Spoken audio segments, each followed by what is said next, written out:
Okay, so we are doing, moving on to cones. And this was the sheet of paper that you had last week. We talked about cylinder being pi r squared h. You should have watched the video link that I posted about the relationship between the volume of cylinders and the volume of cones to see that volume of cone is 1/3 the volume of the cylinder, so it's 1/3 pi r squared h. Or we've been using in class this one that says pi r, forgot your little line there, pi r squared h, get that value, and then just divide it by 3. That's the same thing of multiplying it by 1/3. It's the same thing as just taking it and dividing it by 3. Okay, and then after that video that we watched, we realized that the relationship between a cylinder and cones that have the same height and the same base, or the circle has the same radius, is... Guys in the back, please stop, okay? If you take this cylinder, it can fill up 3 cones. So if I take 3 cones volume, it's the same amount as that one cylinder. Okay. And then we did a practice problem, and then this was the second one we're working on. Okay.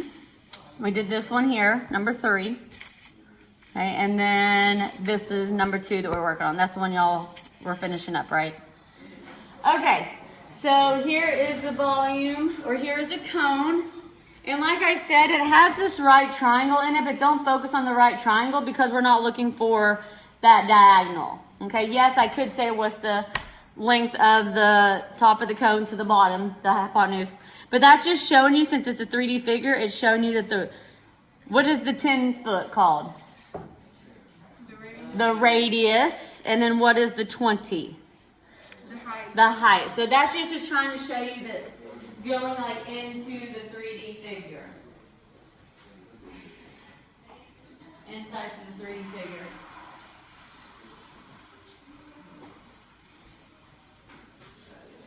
Oh, and if needed, let's do this for just today's purpose.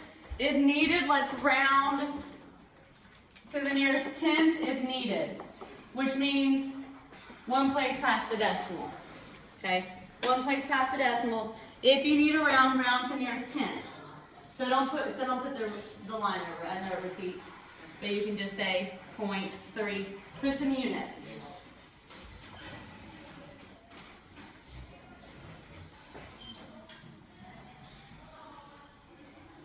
So you're going to multiply up the pi, the radius squared, and the height, and then get that and divide by 3. Awesome.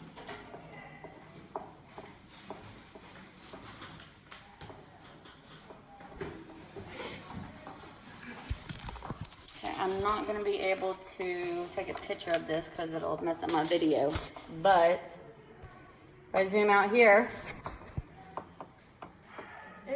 or here, I can do this. Let me get your board and bring your board up here. Then I'll be nice and flat and we won't get all nauseous and sick from my thing moving around.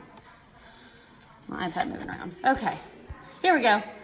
All right, so you have 1/3 and then pi is 3.14.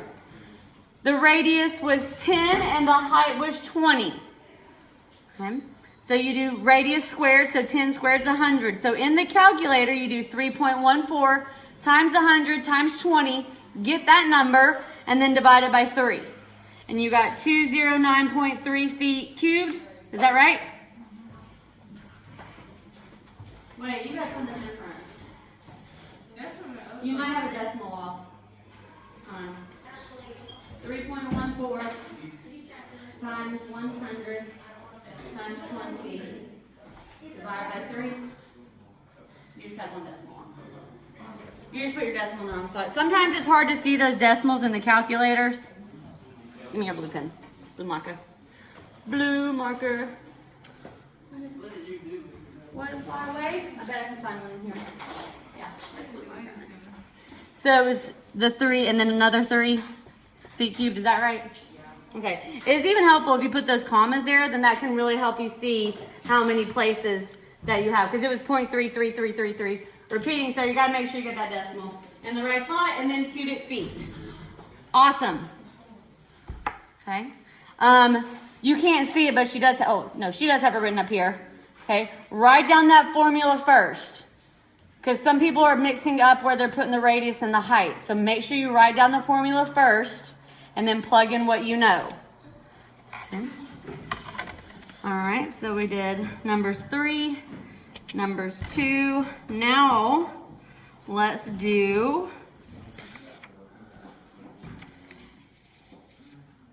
one more like that. Number 5. Here you go.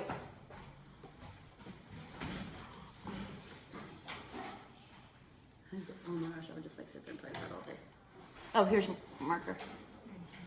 Okay.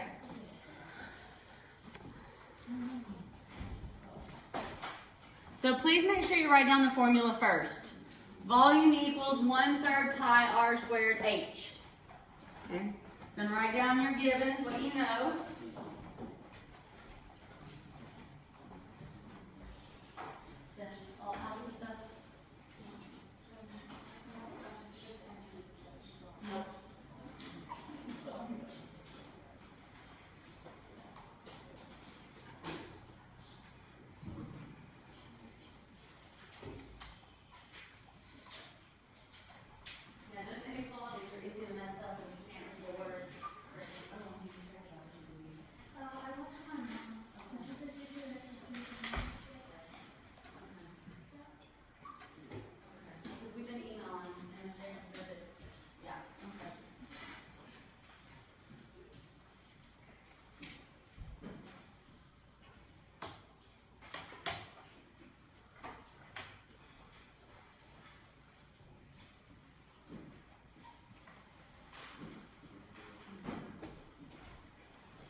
Remember, we're rounding to the nearest 10th.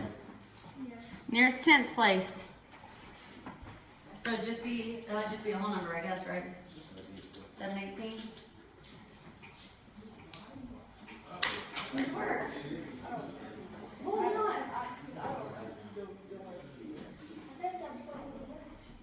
But we're not doing anything. It's not helping.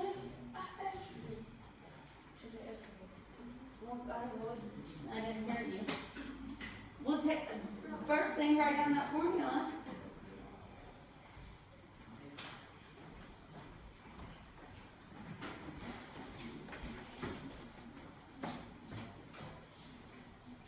Okay, so Raquel, what would be good is if you, when I showed you this, if you wrote it down.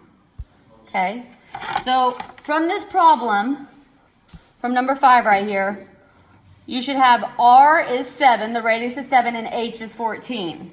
Okay, so when you plug that in to our formula, so we're going to calculate pi r squared h. So pi is 3.14, radius squared is 7 squared, and the height is 14. So we're just taking that, substituting in those values. Okay. And then 7 squared is 49. So in the calculator, you do 3.14 because that's pi. The radius squared was 49, so times 49. And then the height was 14. So you just do all that in the calculator and you get this number. And since it's a cone, you got to make sure you divide by 3. So you end up getting, I guess you could just say 718 cubic centimeters. Those of you at home, you better be writing down these examples. Thank you, Elisa. Better be writing down these examples in your book of math. Okay, this would be your page 3 in your chapter 7. You had your original notes page, the cylinder page, and this is the cone page. This is page 3. Okay. Now, let's do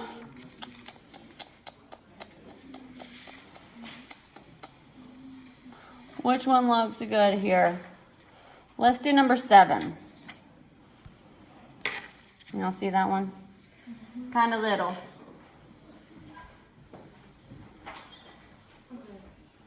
So first thing, write down the formula. Write down the formula.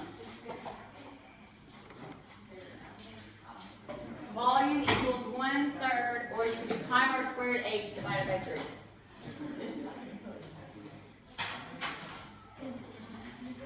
So yeah, we're using this formula right here. Pi r squared h.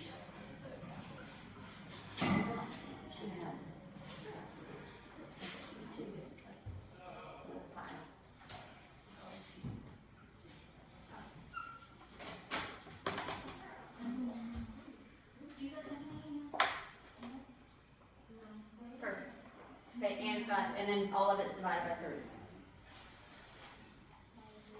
And then just put a 3 underneath it. Okay, so that's the formula for the cone. So pi, we're going to use 3.14, so you got 3.14, write that down. And then in parentheses, the radius. What's the radius of this cone? 1. So, I don't know if y'all can tell really good, but it looks like it's not the dot. So even though the arrow is pointing at the dot, you have to look and see the line.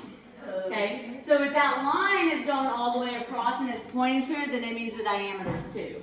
Okay? So the radius is 1. So you're going to have, in parentheses, you're going to have 1 squared because the radius is 1. And parentheses shows me that we're multiplying. Yeah, you can put parentheses around that.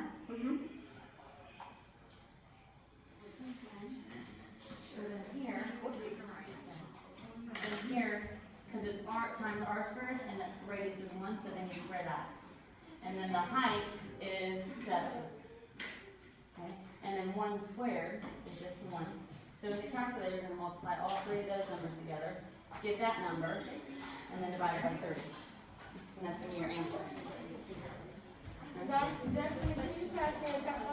Here, I'll have any more. I'll get some more from my room.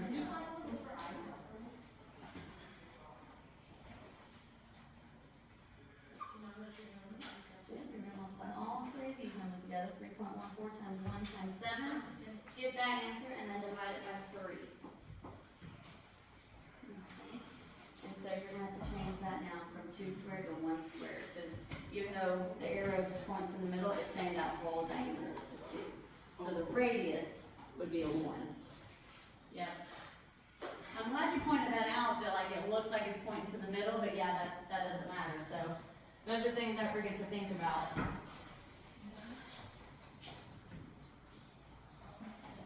Awesome.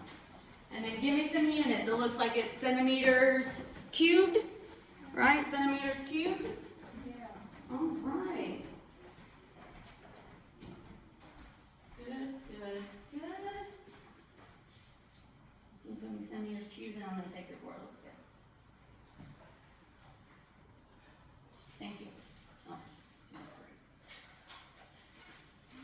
Thank you. All right. Check and look at your work. Okay, so the radius, again, we talked about is 1, because even though that arrow is pointing to the middle, you got to look and see that red line goes all the way across. It's either going to stop or it's going to go all the way across. All right, so it's 1/3 pi r squared h, and we talked about 1 squared is just 1. So you're going to do 3.14 times 1 times 7. You're going to multiply all that together. And when you multiply that together, you get 21.98. Then you take that, 1/3 of it is 7.3 centimeters cubed. Okay. So, yeah, use a calculator when it's a difficult, decimals and stuff like that. I'm not making you have to do that in your head. 3.14 times 1 times 7 gives you that. So not a whole lot of volume for that one. Okay, because it was a smaller cone. Alright, thank you, Nevaeh. Let's do one more cone one. Alright, so let's see.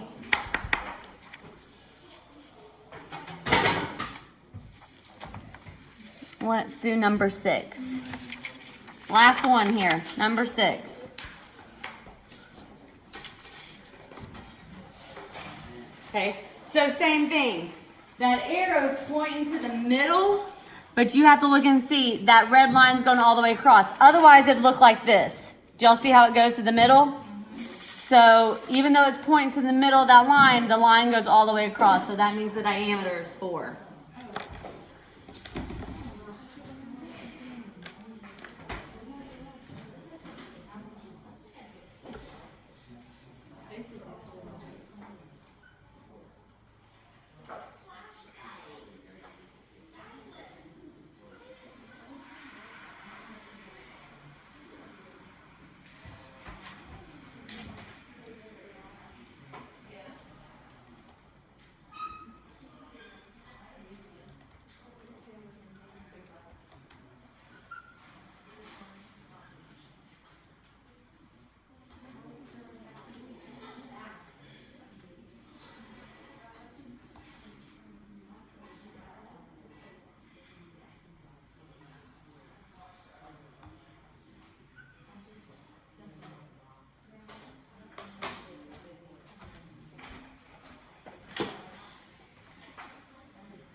Good, so the radius is 2. Substitute these values in now. Still the same thing, pi r squared h divided by 3. And you're just substituting in the values. And then make sure you put units with it.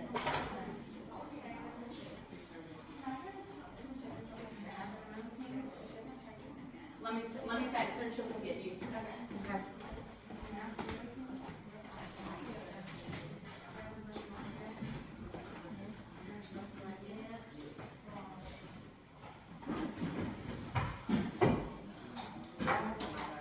Let me grab yours, Ollie. All right, Elise work looks very nice. One thing again to notice here, 4 is the diameter, so what's the radius? 2, and the height was 6. So when you write out your formula, okay, and then the radius squared, the radius was 2, so it's 2 squared. The height was 6, so you're plugging that in. We estimate pi is 3.14, so the first thing you do is you multiply all of that together, and then you divide it by 3, or you can multiply it by a third. One moment.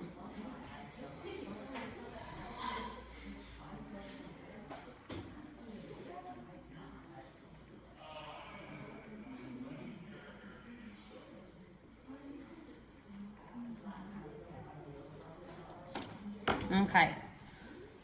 All right, guys.